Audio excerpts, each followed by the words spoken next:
আসামলৈ চেনেলটোলৈ আপোনালোক সকলোকে স্বাগতম জনাইছো। আজি ভিডিঅ'টোত ভাৰতৰ বিভিন্ন নদীৰ ওপৰত নিৰ্মাণ কৰা কিছুমান দীঘল দলঙৰ বিষয়ে উল্লেখ কৰা হ'ল। অসমৰ ব্ৰহ্মপুত্ৰৰ ওপৰত নিৰ্মাণ কৰা দলং কেইখন হৈছে শৰাইঘাট দলং। শৰাইঘাট দলঙৰ দৈৰ্ঘ্য হৈছে 1.492 কিলোমিটাৰ। এইখন এখন ৰেল ৰোড ব্ৰিজ হয়, অৰ্থাৎ এই দলঙেদি অন্য যান বাহনৰ লগতে ৰেলো চলাচল কৰে। পুৰণি শৰাইঘাট দলংখনৰ সমান্তৰালভাৱে এখন নতুন শৰাইঘাট দলং নিৰ্মাণ কৰা হ'ল। এই নতুন শৰাইঘাট দলঙৰ ওপৰেদি কেৱল গাড়ী চলাচল কৰিব পাৰে। এই নতুন দলংখনৰ দৈৰ্ঘ্য পুৰণি শৰাইঘাট দলংখনৰ প্ৰায় সমানেই। ব্ৰহ্মপুত্ৰৰ ওপৰত থকা দ্বিতীয়খন দলং হৈছে কলীয়া ভোমৰা দলং। এই দলঙৰ দৈৰ্ঘ্য হৈছে 3.015 কিলোমিটাৰ। এইখন কেৱল ৰোড ব্ৰিজ হয়, অৰ্থাৎ এই দলঙৰ ওপৰেদি কেৱল গাড়ী অহা যোৱা কৰিব পাৰে। শৰাইঘাট দলঙৰ দৰে কলীয়া ভোমৰা দলঙৰ সমান্তৰালভাৱেও এখন নতুন দলং নিৰ্মাণ কৰা হ'ল। এই নতুন দলংখনৰ ওপৰেদিও কেৱল গাড়ী অহা যোৱা কৰে। নৰনাৰায়ণ সেতু ব্ৰহ্মপুত্ৰৰ ওপৰত থকা তৃতীয়খন দলং হৈছে নৰনাৰায়ণ সেতু। এইখনৰ দৈৰ্ঘ্য হৈছে 2.284 কিলোমিটাৰ। এইখন ৰেল ৰোড ব্ৰিজ হয়, অৰ্থাৎ এই দলঙেদি ৰেলৰ লগতে অন্যান্য যান বাহন চলাচল কৰে। ব্ৰহ্মপুত্ৰৰ ওপৰত থকা চতুৰ্থখন দলং হৈছে ডক্টৰ ভূপেন হাজৰিকা সেতু। এই সেতুক ঢলা শদিয়া দলং বুলিও কোৱা হয়। এই দলঙৰ দৈৰ্ঘ্য হৈছে 9.150 কিলোমিটাৰ। এইখন হৈছে ভাৰতৰ ভিতৰত নদীৰ ওপৰত থকা আটাইতকৈ দীঘল দলং। এইখন এখন ৰোড ব্ৰিজ হয়। বগীবিল দলং ব্ৰহ্মপুত্ৰৰ ওপৰত থকা পঞ্চমখন দলং হৈছে বগীবিল দলং। বগীবিল দলঙৰ দৈৰ্ঘ্য হৈছে 4.940 কিলোমিটাৰ। এইখন এখন ৰেল ৰোড ব্ৰিজ হয়, অৰ্থাৎ ইয়াত অন্য যান বাহনৰ লগতে ৰেলো চলাচল কৰে। বগীবিল দলং হৈছে ভাৰতৰ আটাইতকৈ দীঘল ৰেল কাম ৰোড ব্ৰিজ। দিবাং দলং দলঙৰ দৈৰ্ঘ্য হৈছে 6.200 কিলোমিটাৰ। দিবাং দলং আছে অৰুণাচল প্ৰদেশত। দিবাং দলং নিৰ্মাণ কৰা হৈছে দিবাং নদীৰ ওপৰত। এইখন এখন ৰোড ব্ৰিজ হয়। দিবাং দলং আছে ভাৰতৰ ভিতৰত দ্বিতীয়খন দীঘল ৰোড ব্ৰিজ, অৰ্থাৎ second longest road bridge. Mahatma Gandhi সেতুৰ দৈৰ্ঘ্য হৈছে 5.750 কিলোমিটাৰ। এই সেতু আছে বিহাৰত। এই দলং নিৰ্মাণ কৰা আছে গংগা নদীৰ ওপৰত। এইখন এখন ৰোড ব্ৰিজ হয়। মহাত্মা গান্ধী সেতু হৈছে ভাৰতৰ ভিতৰত তৃতীয় দীঘল ৰোড ব্ৰিজ, অৰ্থাৎ third longest road bridge. Vikramshila সেতুৰ দৈৰ্ঘ্য হৈছে 4.400 কিলোমিটাৰ। এইখন দলঙো বিহাৰত অৱস্থিত। এইখন দলং গংগা নদীৰ ওপৰত নিৰ্মাণ কৰা হৈছে আৰু এইখন এখন ৰোড ব্ৰিজ হয়। জয়প্ৰকাশ সেতুক দীঘা সোণপুৰ ব্ৰিজ বুলি কোৱা হয়। এই দলঙৰ দৈৰ্ঘ্য হৈছে 4.556 কিলোমিটাৰ। এইখন বিহাৰত অৱস্থিত। এই দলংখন গংগা নদীৰ ওপৰত নিৰ্মাণ কৰা হৈছে আৰু এইখন এখন ৰেল ৰোড ব্ৰিজ হয়। জয়প্ৰকাশ সেতু হৈছে ভাৰতৰ দ্বিতীয়খন দীঘল ৰেল ৰোড ব্ৰিজ। আধা চাপৰা দলং বিহাৰত অৱস্থিত। এই দলঙৰ দৈৰ্ঘ্য হৈছে 4.350 কিলোমিটাৰ। এইখন দলঙো গংগা নদীৰ ওপৰত নিৰ্মাণ কৰা হৈছে আৰু এইখন এখন ৰোড ব্ৰিজ হয়। শ্ৰীকৃষ্ণ সেতুৰ দৈৰ্ঘ্য হৈছে 3.750 কিলোমিটাৰ। এইখন সেতু বিহাৰত অৱস্থিত। এইখন দলং গংগা নদীৰ ওপৰত নিৰ্মাণ কৰা হৈছে আৰু এইখন এখন ৰেল ৰোড ব্ৰিজ হয়। এই কৃষ্ণা সেতুক মুংগেৰ গংগা দলং বুলিও জনা যায়। জৱাহৰ সেতু নিৰ্মাণ কৰা হৈছে সোণ নদীৰ ওপৰত। এই সেতুৰ দৈৰ্ঘ্য হৈছে 3.061 কিলোমিটাৰ। এইখন বিহাৰত অৱস্থিত। এইখন এখন ৰোড ব্ৰিজ হয়। জৱাহৰ সেতুৰ সমান্তৰালভাৱে নেহৰু সেতু নিৰ্মাণ কৰা হৈছে। এইখনৰ দৈৰ্ঘ্য হৈছে 3.059 কিলোমিটাৰ। এইখন বিহাৰত অৱস্থিত।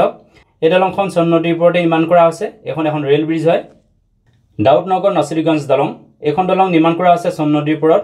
এইখনৰ দৈৰ্ঘ্য হৈছে 3 কিলোমিটাৰ। এইখন বিহাৰ ৰাজ্যত অৱস্থিত। এইখন ৰোড ব্ৰিজ হয়। বালুৱাঘাট কোচি দলং এইখনক কোচি মহাসেতু বুলি কোৱা হয়। এইখনৰ দৈৰ্ঘ্য হৈছে 2.050 কিলোমিটাৰ। এইখন বিহাৰ ৰাজ্যত অৱস্থিত। এইখন দলং কোচি নদীৰ ওপৰত নিৰ্মাণ কৰা হৈছে। এইখন এখন ৰোড ব্ৰিজ হয়। ৰাজেন্দ্ৰ সেতুৰ দৈৰ্ঘ্য হৈছে 2 কিলোমিটাৰ। এইখনক চিমাৰিয়া ব্ৰিজ বুলি কোৱা হয়। এইখন বিহাৰ ৰাজ্যত অৱস্থিত। এই দলং গংগা নদীৰ ওপৰত নিৰ্মাণ কৰা হৈছে। এইখন এখন ৰেল ৰোড ব্ৰিজ হয়। আৰৱাল চহৰ দলঙৰ দৈৰ্ঘ্য হৈছে 2.040 কিলোমিটাৰ। এইখন দলং বিহাৰ ৰাজ্যত অৱস্থিত। এইখন দলঙো সোণ নদীৰ ওপৰত নিৰ্মাণ কৰা হৈছে। এইখন এখন ৰোড ব্ৰিজ হয়। ফৰক্কা সেতুৰ দৈৰ্ঘ্য হৈছে 2.304 কিলোমিটাৰ। এইখন সেতু পশ্চিমবংগত অৱস্থিত। এইখন দলং গংগা নদীৰ ওপৰত নিৰ্মাণ কৰা হৈছে আৰু এইখন এখন ৰেল ৰোড ব্ৰিজ হয়। জয়ী সেতু আছে পশ্চিমবংগত। জয়ী সেতুৰ দৈৰ্ঘ্য হৈছে 3.800 কিলোমিটাৰ। এইখন তিষ্টা নদীৰ ওপৰত নিৰ্মাণ কৰা আছে আৰু এইখন এখন ৰোড ব্ৰিজ হয়। অটল সেতুৰ দৈৰ্ঘ্য হৈছে 21.800 কিলোমিটাৰ। এইখন দলং মহাৰাষ্ট্ৰত অৱস্থিত। এই দলংখন আৰৱ সাগৰৰ ওপৰত নিৰ্মাণ কৰা আছে। এইখন এখন ৰোড ব্ৰিজ হয়। অটল সেতু হৈছে আৰৱ সাগৰৰ ওপৰত নিৰ্মাণ কৰা ভাৰতৰ ভিতৰত আটাইতকৈ দীঘল সমুদ্ৰ সেতু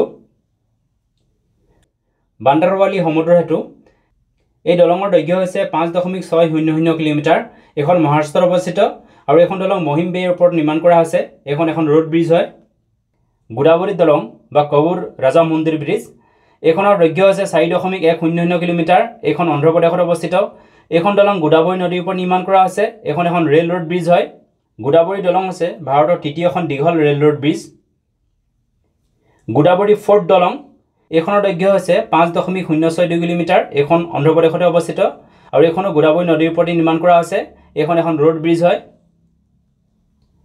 গোদাবৰী আৰ্ক দলঙৰ দৈৰ্ঘ্য হৈছে 2.745 কিলোমিটাৰ এখন দলং অন্ধ্ৰ প্ৰদেশত অৱস্থিত আৰু এখন দলং গোদাবৰী নদীৰ ওপৰত নিৰ্মাণ কৰা হৈছে এখন ৰেল ব্ৰিজ হয়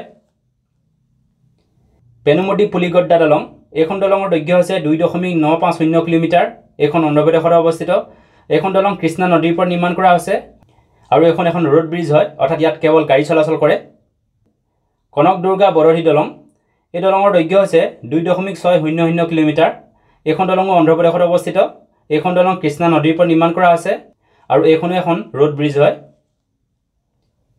নেতাজী সুভাষ চন্দ্ৰ বসু সেতু এখন দলঙৰ দৈৰ্ঘ্য হৈছে 2.880 কিলোমিটাৰ এখন দলং উৰিষ্যাত অৱস্থিত এখন দলং কাঠজৰী নদীৰ ওপৰত নিৰ্মাণ কৰা হৈছে এখন ৰোড ব্ৰিজ হয় দ্বিতীয় মহানদী ৰেল দলং এইখন দলঙৰ দৈৰ্ঘ্য হৈছে 2.100 কিলোমিটাৰ এখন উৰিষ্যা ৰাজ্যত অৱস্থিত এইখন দলং মহানদীৰ ওপৰত নিৰ্মাণ কৰা হৈছে এখন ৰেল ব্ৰিজ হয় অৰ্থাৎ এই দলঙেদি কেৱল ৰেল চলাচল কৰে ভেম্বানাড ৰেল দলং এখন দলঙৰ দৈৰ্ঘ্য হৈছে 4.620 কিলোমিটাৰ এখন দলং কেৰালা ৰাজ্যত অৱস্থিত এখন দলং ভেম্বানাড হ্ৰদৰ ওপৰত নিৰ্মাণ কৰা হৈছে এখন ৰেল ব্ৰিজ হয় সহলাৰী ঘাট দলঙৰ দৈৰ্ঘ্য হৈছে 3.260 কিলোমিটাৰ এখন দলং উত্তৰ প্ৰদেশত অৱস্থিত এখন দলং ঘাগৰা নদীৰ ওপৰত নিৰ্মাণ কৰা হৈছে এখন ৰোড ব্ৰিজ হয় কৰ্টি কলহাৰ দলঙৰ দৈৰ্ঘ্য হৈছে 3 কিলোমিটাৰ এখন কৰ্ণাটক ৰাজ্যত অৱস্থিত এখন দলং কৃষ্ণা নদীৰ ওপৰত নিৰ্মাণ কৰা হৈছে এখন ৰোড ব্ৰিজ হয় শৰাৱতী দলঙৰ দৈৰ্ঘ্য হৈছে 2.060 কিলোমিটাৰ এখন কৰ্ণাটক ৰাজ্যত অৱস্থিত এখন দলং শৰাৱতী নদীৰ ওপৰত নিৰ্মাণ কৰা হৈছে এখন ৰেল ব্ৰিজ হয় সুদৰ্শন সেতুৰ দৈৰ্ঘ্য হৈছে 2.320 কিলোমিটাৰ এখন দলং গুজৰাটত অৱস্থিত এখন দলং গালফ অফ কোচ আৰু আৰৱ সাগৰৰ ওপৰত নিৰ্মাণ কৰা হৈছে এখন ৰোড ব্ৰিজ হয় পাম্বান দলং বা আন্না ইন্দিৰা গান্ধী ৰোড ব্ৰিজ এখন দলঙৰ দৈৰ্ঘ্য হৈছে 2.340 কিলোমিটাৰ এখন তামিলনাডু ৰাজ্যত অৱস্থিত এখন দলং পাক ষ্টেটৰ ওপৰত নিৰ্মাণ কৰা হৈছে এখন ৰোড ব্ৰিজ হয় পাম্বান ৰেল দলঙৰ দৈৰ্ঘ্য হৈছে 2.200 কিলোমিটাৰ এখন দলং তামিলনাডু ৰাজ্যত অৱস্থিত এখন দলং পাক ষ্টেটৰ ওপৰত নিৰ্মাণ কৰা হৈছে এখন ৰেল ব্ৰিজ হয় পাম্বান ৰেল দলঙৰ সমান্তৰালভাৱে আন্না ইন্দিৰা গান্ধী ৰোড ব্ৰিজ নিৰ্মাণ কৰা হৈছে ভিডিঅ'টো চোৱাৰ বাবে ধন্যবাদ যদি ভিডিঅ'টো ভাল লাগিলে লাইক কৰিবলৈ লগতে চেনেলটো ছাবস্ক্ৰাইব কৰিবলৈ অনুৰোধ জনালোঁ ধন্যবাদ